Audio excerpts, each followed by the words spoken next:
ሳውዲ፣ ዱባይ እና ባህሪን ያላችሁ ቤተሰቦቼ ዛሬ ወርቅ ገዝታችሁ ወደ ኢትዮጵያ ብትልኩ ስንት ታተርፋላችሁ? ብዙዎቻችሁ በስደት የለፋችሁበትን ብር ዝም ብላችሁ ባንክ ከምታስቀምጡ በወርቅ ብትቀይሩት የሚኖረውን አስገራሚ የዋጋ ልዩነት አሳያችኋለሁ። በተጨማሪም 24 ካራት፣ 22 ካራት፣ 21 ካራት እና 18 ካራት በስንት እንደሚሸጥና እናንተ ጋር ወርቆ ቢሆን ደግሞ እናንተ በስንት ልትሸጡት እንደምትችሉ የማሳያችሁ ይሆናል። እስከ መጨረሻው ድረስ አብራችሁን ተከታተሉ። ቪዲዮ እንደተለመደው በላይክ ይጀመር። ለዚህ የዩቲዩብ ቻናል አዲስ ከሆናችሁ ቻናሉን ሰብስክራይብ በማድረግ ቤተሰብ እንድትሆኑና በየዕለቱ የምንለቀውን ከሀገር ውስጥና ከውጭ ሀገራት የሚገኙ የወርቅ ዋጋን በተመለከተና የምንዛሬ መረጃዎችን በተመለከተ ተከታተሉን ዘንድ በማክበር እንጠይቃለን። አሁን የምንሄደው ቀጥታ ወደ ዋጋዎች ይሆናል። የምንጀምረው ከዱባይ ነው። አንድ የ24 ካራት ግራም 1 ግራሙ ማለት ነው በዱባይ በስንት ይሸጣል? የሚሸጠው በ610 ዲርሃም ነው። ዛሬ ትንሽ አነስ ያለ ይመስላል ዋጋው። ስለዚህ ለመግዛት ከየትኛውም ጊዜ በላይ እንደዚህ አይነት ዋጋዎች በሚነገሩበት ሰዓት ስለሆነ እጅግ በጣም በትኩረት ተከታተሉ ዘንድ ለማሳሰብ ወዳለሁ። በዱባይ 24 ካራቱ ትላንትና ከነበረበት ዛሬ የተወሰነ ዝቅ ማለት ነገር አለው። 610 ብር በመሸጥ ላይ ይገኛል። እናንተ ወርቅ ቢኖራችሁ ደግሞ የምትሸጡት በ602 ዲርሃም ነው። 22 ካራቱ በዱባይ ዛሬ እየተሸጠ የሚገኘው በ559 ዲርሃም ነው። ወርቁን እናንተ ለገዢዎች ስትሸጡ ደግሞ 551 ዲርሃም መሸጥ ይቻላል።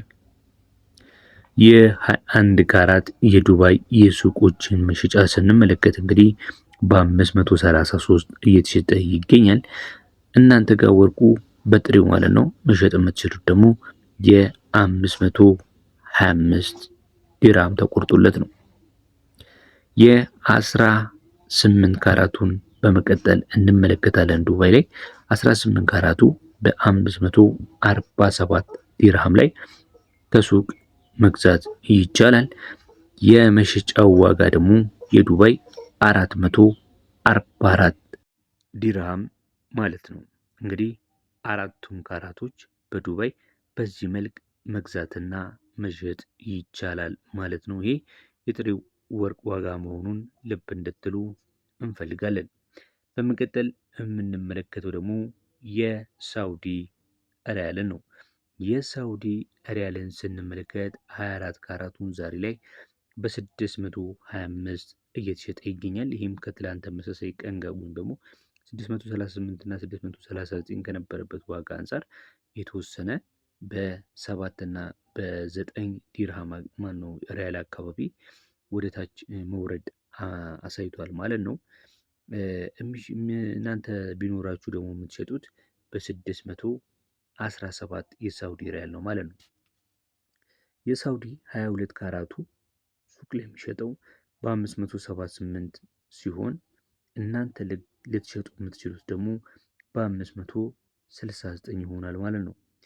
የሳውዲ 21 ካራት በ538 21 ካራቱ እየተሸጠ ነው የሚገኘው እናንተ ስትገዙ ደግሞ ስትሸጡ ደግሞ በ531 መሸጥ አሪፍ ነው ማለት ነው። በመቀጠል ደግሞ የምንመለከተው የ18 ካራቱ ሳውዲ ላይ በስንት እየተሸጠ ይገኛል የሚለውን ስንመለከት ሳውዲ ላይ 18 ካራቱ ወርቅ በ469 የሳውዲ ሪያል እየተሸጠ ይገኛል። በመግዣውን ስንመለከት እናንተ ኑሯችሁ ደግሞ ስትሸጡ ማለት ነው 458 እየተሸጠ ይገኛል ማለት ነው። ይህ ነገርኳችሁ የሚገኘው በዱባይ፣ በሳውዲ፣ በባህሬን ወርቆችን በተለይ ዋና ዋና የሚባሉትን 24 ካራት፣ 22 ካራት፣ 21 ካራት እና 18 ካራት ወርቆችን በስንት ገዝተን በስንት መሸጥ ይቻላል የሚለውን መረጃ የዛሬን ማርች 6 መረጃ ነው እየነገርኳችሁ ያለሁት ወይም ደግሞ በኢትዮጵያ የካቲት 27ን መረጃ በመከታተል ላይ ትገኛላችሁ ማለት ነው። እንግዲህ እስካሁን የተከታተላችሁ ነገር ግን ቪዲዮን ላይክ ካላደርጋችሁ ላይክ ቤተሰብም እንድትሆኑና ከዚህ ወርቃማ ቤተሰብ ጋር ትቀላቀሉ ዘንድ በማክበር እየጋበዝኩ አሁን ቀጥሎ የምወስዳችሁ ደግሞ ወደ ባህሬን ይሆናል። የባህሬን የወርቅ መግዣና መሸጫ ስንት ይሆናል የሚለው እንመለከታለን። ከመግዣው ስንመለከት 24 ካራቱን በ63 ከ40 መግዛት ይቻላል። ወይም የተቆረጠለት ኦፊሻል የሆነ መግዣ ዋጋ 63 ከ40 ነው በጥሬው። መሸጥ ስትፈልጉ ደግሞ ወርቁ እናንተ ጋር ከሆነ በ61 የባህሬን ዲናር መሸጥ ይቻላል ማለት ነው። ይሄ እንግዲህ ወደ ዶላር በምንመታው ሰዓት ላይ የባህሬን ዲናር ከፍተኛ የሆነ ዋጋ ስላለው እንደ ዲናር ብዬ ስነግራችሁ አነስተኛ እንዳይመስላችሁ።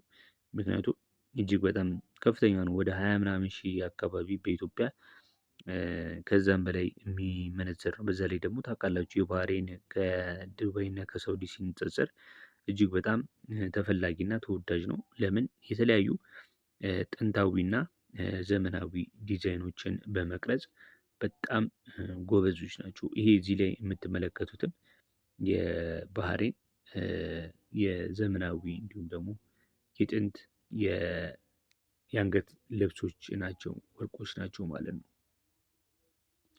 ቀጥሎ የምንመለከተው የ22 ካራትን ሲሆን 22 ካራቱ እንግዲህ በ58 ከ90 ባህሬን ዲናር እየተሸጠ ነው የሚገኘው። እናንተ ደግሞ ስትሸጡት ብትሸጡት አሪፍ የሚሆነው በ55 ዲርሃም ነው። ማን ነው? የባህሬን ዲናር ነው። 21 ካራቱን ደግሞ በ56 ከ22 የባህሬን ዲናር ልትገዙት ነው የሚቻለው። እናንተ ስትሸጡ ደግሞ በ53 የባህሬን ዲናር መሸጥ ይቻላል ማለት ነው። በመጨረሻም ደግሞ የባህሬን ዲናር 18 ካራቱ ቢኖራችሁ 45 የባህሬን ዲናር ትሸጡታላችሁ።